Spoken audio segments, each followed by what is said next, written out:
Hello दोस्तों, हमारे YouTube channel में आप लोगों का फिर से स्वागत है।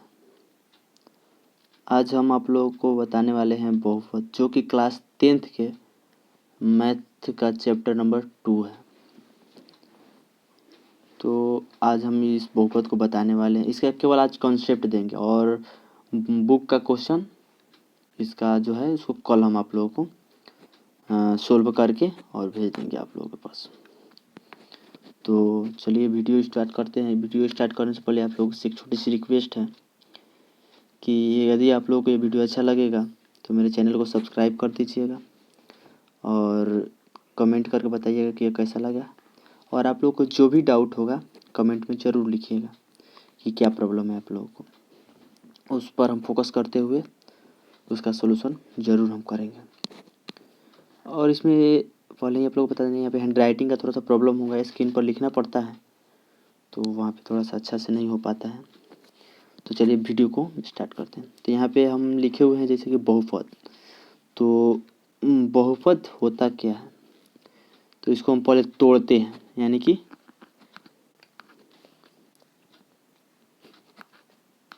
बहु प्लस पद। बहु का मतलब तो सब कोई जानता है, बहुत यानी कि ज़्यादा, और पद तो पद को हम समझते हैं। तो पद का समझने के लिए पहले हम बहुपद का एक एग्जाम्पल लेते हैं। तो एक एग्जाम्पल हम लेते हैं जैसे कि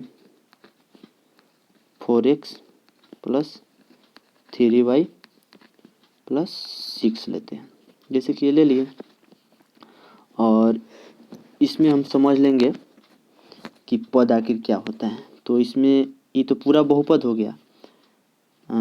तो और इसमें 4x की जगह तो यहाँ पे इसको क्या पढ़ेंगे हम, तो इसको पढ़ेंगे x पद, और इसको क्या पढ़ेंगे y पद।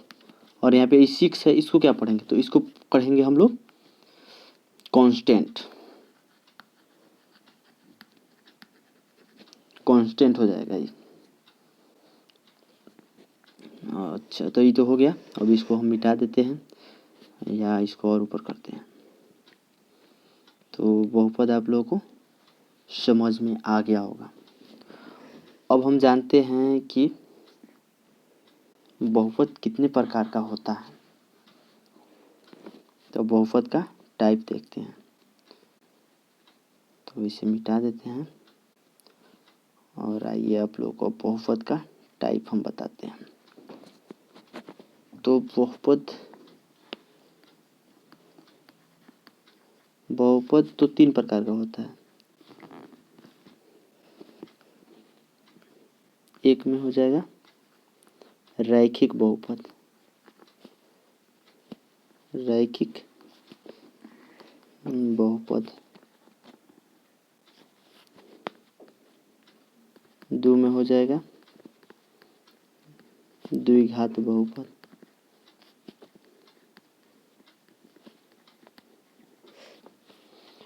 और 3 में हो जाएगा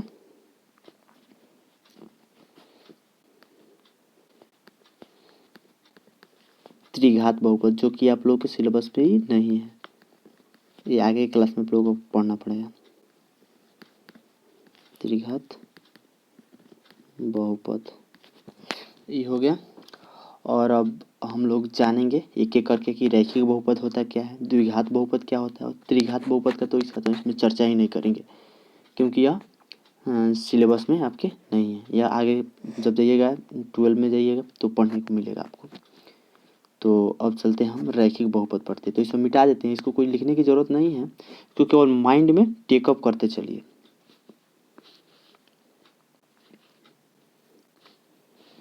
तो चलिए अब देखते हैं रैखिक बहुपद। एक में है रैखिक बहुपद। पहले इसको मिटा देते हैं, अच्छा से नहीं हो पा रहा है। अब लिखते हैं रैखिक बहुपद। यहाँ पे लिखने में थोड़ा सा प्रॉब्लम होगा, बात को सुन के इसको कवर कर लीजिएगा।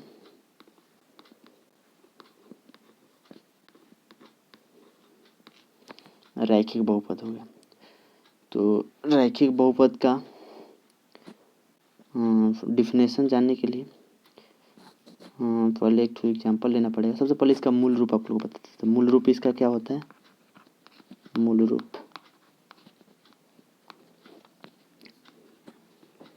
ax plus by plus c equal to 0, यह इसका मूल रूप हो गया।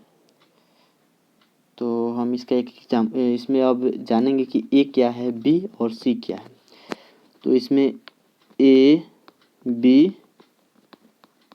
और c कांस्टेंट है, कांस्टेंट हो जाएगा। और इसका एक एग्जाम्पल लेते हैं। तो इसको हम ऊपर करते हैं, इसका एक एग्जाम्पल ले लेते हैं। तो एग्जाम्पल लेंगे तो ax प्लस ax यहाँ पे कोई संख्या लेते तो बहुत अच्छा रहता। तो a को मिटा देते हैं और यहाँ पे 2x प्लस 3y प्लस 4 ले लेते हैं इक्वल टू 0। अब इसका हम डिफिनेशन क्या कर देते हैं कि रैखिक बहुपद क्या है। तो आप लोगों को क्या देखना है, यानी कि x पद, x वाले पद में और y वाले पद में देखना है। जो x वाले पद में जो x है, कोई भी टर्म यहाँ पे x y z a b c d कुछ भी हो सकता है। तो यहाँ पे x है तो इस x को इसमें x को लेकर चलते हैं। तो x में तो x का पावर क्या है, यहाँ पे कुछ नहीं है तो फिर भी 1 है। यहाँ पे y का पावर कुछ नहीं है तो 1 है।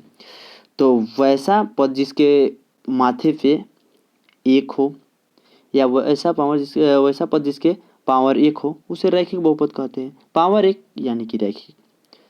तो ये हो गया रैखिक बहुपद। आप लोग बहुत अच्छे से समझ में आ गया होगा। जिसके माथे पर पावर 1, रैखिक, सिंपल रैखिक। और इसमें अब आप लोग को बोर्ड में पूछता है इसका मूल रूप। तो मूल रूप यहाँ पे हम लिखे हुए हैं ax plus by plus c equal to 0। तो आपको बोर्ड में पूछ देगा कि रैखिक बहुपद का मूल रूप होता क्या है, और 4 को एग्जाम्पल दे देगा। कुछ यहाँ पे यहीं पे इसको माइनस कर देगा, यहाँ पे कुछ करके और दे देगा। तो आप लोग इसको याद कर लीजिए, कॉपी में नोट कर लीजिए और इसको याद कर लीजिएगा। और इसको एग्जाम्पल दे के हम दिए हैं यहाँ पे। और इसमें अब ये भी पूछ सकता है आपसे बोर्ड में कि कोई मान के कोई बहुपद दे देगा, उसमें कहेगा a का वैल्यू क्या होगा, b का वैल्यू, c का वैल्यू क्या होगा। तो आप तो यहाँ पे सिंपली बता सकते हैं। तो यहाँ पे इसमें a हो गया, b हो गया, e और e c, यानी कि हो गया कोई इसके साथ नहीं है तो कांस्टेंट हो गया, कांस्टेंट हो गया। तो इसमें आप लिख दीजिए। अब पूछेगा ए बी सी और सी का मान निकालेंगे। तो यहाँ पे a का वैल्यू हो जाएगा 2, b का वैल्यू हो जाएगा 3 और c का वैल्यू हो जाएगा 4। और आप लोग को एग्जाम्पल बताते हैं। चलिए इसको ऊपर करते हैं पहले। तो और एग्जाम्पल लेते हैं एक ठो और यहाँ पे एग्जाम्पल लेते हैं 2x प्लस 4 इक्वल टू 0। हाँ, तो इसमें अब आपको कहेगा कि a, b और c का मान बताइए। तो बच्चा देखेगा सब तो एकदम भावुक हो जाएगा, अरे क्या से दे दिया, इसमें b का मान ही नहीं दिया है, इसका b का कोई टर्म ही नहीं दिया है। तो उसमें क्या करना है, सिंपली a का दिया है और c का दिया है ना, तो इसमें a इक्वल टू 2 लिख दीजिए। और b नहीं दिया है तो यहाँ पे सिंपल 0 लिख दीजिए। और c का तो आपको पता ही है 4। ये हो गया सिंपल क्वेश्चन। बोर्ड में क्या करता है, इसी क्वेश्चन को वो सिंपल में था, इसको घुमा दिया है थोड़ा। अब इसी को क्या करेगा, प्लस 4 इधर है तो बराबर के बाद इसको माइनस कर देगा और इसको घुमा के दे देगा। बच्चा सब इसमें कंफ्यूज हो जाता है। तो कंफ्यूज होने की ज़रूरत नहीं है, एकदम अच्छा से दिमाग लगा के और 4 गो ऑप्शन में हबड़ाना नहीं, एकदम आराम से देख के उसको सोल्यूशन करके तब टिक लगाना। एक और एग्जाम्पल आप लोगों को बताते हैं।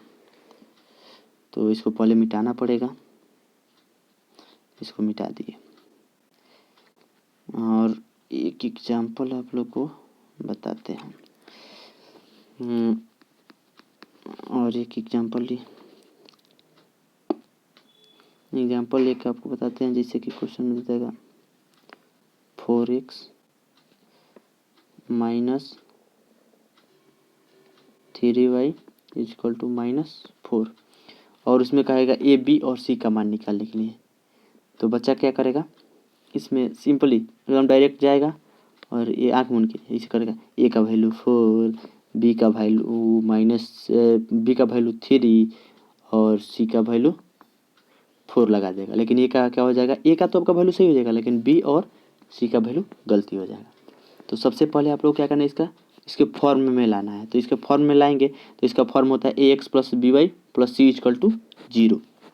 तो इसको फॉर्म में लाते हैं तो ax यानी कि 4x और प्लस बी वाई होता है तो प्लस, अब बी में क्या है -3 है तो -3y और ये प्लस इधर माइनस में तो इधर आ जाएगा तो प्लस में हो जाएगा तो प्लस में 4 हो जाएगा इक्वल टू 0। अब सिंपली उसके फॉर्म में आ गया।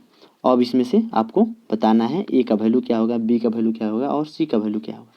तो आप लोगों को सबके दिमाग में चल ही रहा होगा कि ए का वैल्यू क्या होगा, बी का वैल्यू क्या होगा, सी का वैल्यू क्या होगा। फिर भी हम बता देते हैं। यहाँ पे ए का वैल्यू हो जाएगा 4, बी का वैल्यू हो जाएगा -3 और सी का वैल्यू हो जाएगा 4। तो ये तो आप लोगों को समझ में आ गया कि रैखिक बहुपद होता क्या है और उसका कॉन्सेप्ट क्या है, ये हो गया। अब हम जानते हैं द्विघात बहुपद। इसको आप कवर कर लीजिएगा, हम इसको मिटा देते हैं। स्क्रीनशॉट हो सके तो ले लीजिएगा। तो इसको हम मिटाते हैं। अब जानते हैं द्विघात बहुपद। तो अब देखते हैं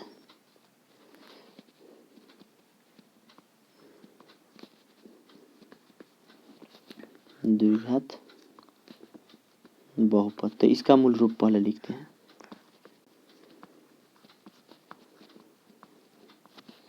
मूल रूप इसका हो जाएगा,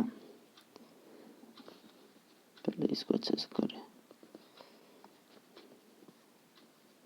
इसका मूल रूप हो जाएगा ax² plus bx plus c equal to 0। इसको आप लोग दिमाग में रखिएगा ज़रूर, क्योंकि अब हर एक साल क्वेश्चन इस टाइप का पूछता है। या तो इसका बोलेगा द्विघात समीकरण का मूल रूप बताइए, या ये समीकरण ही दे देगा, बोलेगा ये क्या है। तो आप लोग कंफ्यूज हो जाइएगा। वही पढ़े रहिएगा तो एकदम दिमाग में रहेगा कि हाँ ये पढ़े हैं द्विघात बहुपद का है, एकदम डायरेक्ट टिक लगा दीजिएगा। तो ये तो इसका मूल रूप समझ गए द्विघात बहुपद का। और इसको एक एग्जाम्पल लेते हैं। एग्जाम्पल लेते हैं 2x² plus 3x plus 4 equal to 0। एक एग्जाम्पल ले लिए। और इसमें अब आपसे क्या पूछ सकता है, जैसे कि उसमें रैखिक में था ए बी और सी कांस्टेंट टर्म था, सेम यहाँ पर भी वही रूल लागू होगा। यहाँ पर भी एक कांस्टेंट ही है। तो इसमें ए बी सी का आपको मान पूछ सकता है। तो आप भी सिंपली बता सकते हैं ए का वैल्यू हो जाएगा 2, बी का हो जाएगा 3 और सी का हो जाएगा 4। और आखिर द्विघात बहुपद को डिफाइन कैसे करेंगे, तो आप लोगों को क्या देखना है इसमें, एक्स टर्म यानी कि कोई कितना भी लंबा बहुपद दे दे और उसमें आपको देखना है सबसे पहले बड़ा घात किसका, जिसका बड़ा घात है उसके पास जाना है। और सबसे बड़ा घात देखना है उसमें क्या है। अगर बड़ा घात 2 है उसका तो द्विघात बहुपद हो जाएगा। बड़ा घात 1 है तो सिंपली रैखिक बहुपद हो जाएगा। यानी कि पावर 1 है तो रैखिक, पावर 2 है द्विघात, वही पावर 3 हो जाएगा त्रिघात हो जाएगा। क्या है इसमें तो सब इजी है। और इसका अब इसमें से ए बी का मान, ए बी सी का तो आप तो बता सकते हैं। ए का वैल्यू 2, बी का 3 और सी का 4। इसमें क्या है, कुछ नहीं है। एक और एग्जांपल फिर भी आपको देते हैं। कभी कभी क्वेश्चन ऐसे भी देता है, लिख देगा -4x² plus 3x equal to -4। अब इसमें कहेगा ए बी और सी का मान निकालिए। तो इसमें तो कंफ्यूज अधिकतर बच्चे हो जाते हैं, लेकिन कंफ्यूज होने की ज़रूरत नहीं है। सबसे पहले इसको मूल रूप में आपको लाना है, इसको मूल रूप में। तो इसका मूल रूप क्या होता है, ax² प्लस bx प्लस सी। तो यहाँ पे ax², तो इसको ये तो है ही -4x², इसको चाहे तो कोष्ट में ले सकते हैं। और bx तो यानी कि 3x, और ये माइनस में तो इधर आ जाएगा तो प्लस में हो जाएगा। और इसका मूल रूप अब सिंपली हो गया। और इसमें अब क्या पूछेगा कि ए बी सी का मान निकालिए। तो आप यहाँ पे अच्छे तरीके से लिख सकते हैं a equal to -4, b equal to 3 और c इक्वल टू क्या हो जाएगा 4। हो गया, सोल्व हो गया। तो चलिए आज का क्लास पे हम आपको बताए हैं दोस्तों बहुपद। बहुपद क्या होता है, बहुपद के कितने टाइप होते हैं, और टाइप के बारे में जैसे रैखिक बहुपद, द्विघात बहुपद, त्रिघात बहुपद। तो त्रिघात बहुपद आपका सिलेबस में नहीं है तो इसको छोड़ दिए हैं। अगर आपको पढ़ना है तो कमेंट करके बताइएगा कि हाँ त्रिघात बहुपद भी पढ़ाइए, तो उसके लिए एक स्पेशल हम क्लास दे देंगे आपको। और ये वीडियो आप लोग को अच्छा लगा तो ज़रूर चैनल को सब्सक्राइब कीजिएगा और अपने दोस्तों के पास शेयर कीजिएगा। तो आज की क्लास यहीं तक दोस्तों। अभी ये मेरा फर्स्ट क्लास है, इसमें थोड़ा बहुत प्रॉब्लम होगा जिसको आप ही लोग को मैनेज करना पड़ेगा, और जो भी प्रॉब्लम है मेरे को कमेंट में बताते रहिएगा ताकि उसको हम अच्छा से अच्छा करने का प्रयास करेंगे। तो ठीक है दोस्तों, आज का क्लास यहीं तक। Bye bye.